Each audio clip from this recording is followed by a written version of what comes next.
crazy when you think about how much fucked up shit happens on a daily basis in a small ass country. Not just here, but everywhere else, I assume, right? It's universal nowadays. Me personally, I've kind of lost faith in humanity. It seems to me that evil is in every corner. Now, I'm gonna tell you a story of this one dude who decided to do something about it. Depending on the story, he'll go anywhere. He loves to feel the pressure, plus the little dude ain't scared. So the day that he declared he was going to Cambodia, nobody truly cared if he was heading for Utopia or to his fucking death. He overcame his phobia for planes and all the rest. Only 25, and fucking off he went with his camera and his luggage and a little cash to spend. Barely close to nothing, but fuck it, what the heck? His friends knew there was something dancing in his head, and once you get him started, he won't stop until the end. He did not know the language, it could barely tolerate the fucking food he ate. Success at any rate takes a little faith to put your money where your mouth is instead of playing safe.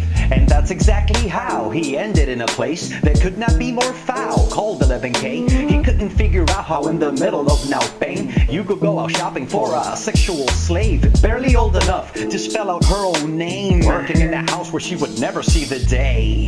Many people would say along the way, the mechanisms that were put in place was indeed the government. Say what, come again? Yes, they all knew, starting with the president. Holy shit, that shit is heavy, isn't it? As the story goes, the Ministry of Tourism said after the war, we could make a buck with the high demand for whores. People wanna fuck on the hush, so they come to us to get their freaky on without a fuss from anyone. Imagine all the leeway just to have your fun and later join a three-way in our little hub. Situations in different nations, violations and degradations, no ambiguations in the populations, inhumation. Society's fucked up from the start of its foundations. Situations in different nations, violations and degradations, no ambiguation in the populations, inhumation. Society's fucked up from the start of its foundations. Looking at his notes, knowing that the traffickers would gladly slit his throat if they ever figured out that he planned on taking pictures and talking to the folks on how they traffic women and kidnap little girls somewhere in Cambodia, in a corner of the world, away from regulations, easier to furl. In case shit hits the fan, escape just like a squirrel and act like nothing happened in this rural zone. He needed to be stealthy, act like nothing's wrong if he planned on getting any material back home. So he acted like a hound dog looking for a bone, so he wouldn't raise no eyebrows while being incognito. Acted like a pervert trying to fuck some niños, just another tourist. The plan's to keep it simple and blend in with the people, mingling a little,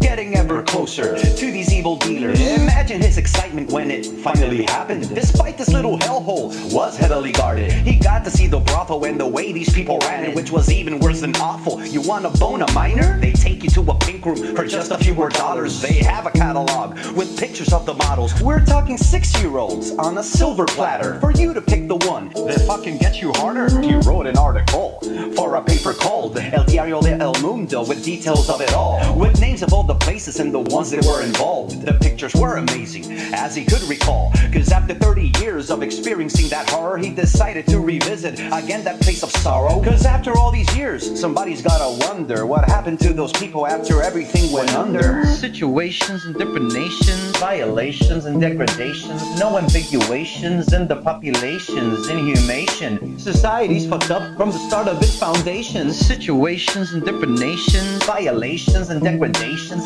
no ambiguation in the populations, inhumation. Society's fucked up from the start of its foundations. Returning to Saipak is like a blast from the past. He remembers all the houses as he's driving past. Fast, he gets a feeling things are changing here at long last. He sees the people and can clearly see a contrast. He got a feeling things are going on the right track. No more pedophilia or brothels to be seen in any of the places where they used to be. Even though some shit was iffy in his memory, he remembers the pink room very vividly and the way it was linked to a dark society. He took the route that he'd been through many times indeed, found the hub in a jiffy with an OMG. Imagine his amazement, just couldn't believe that in this very basement used for torturing was being operated now to save the kids, at least the ones that made it, giving them relief. And everything got started with a young man in a dream, looking for a story like no one had ever seen, something everlasting that the people could perceive. And thanks to his reporting, these people intervened. After all these years, what could be better than this. For once, a happy ending, despite of all the risks. Fast forward to the present and I'll tell you what it is. The man that I'm describing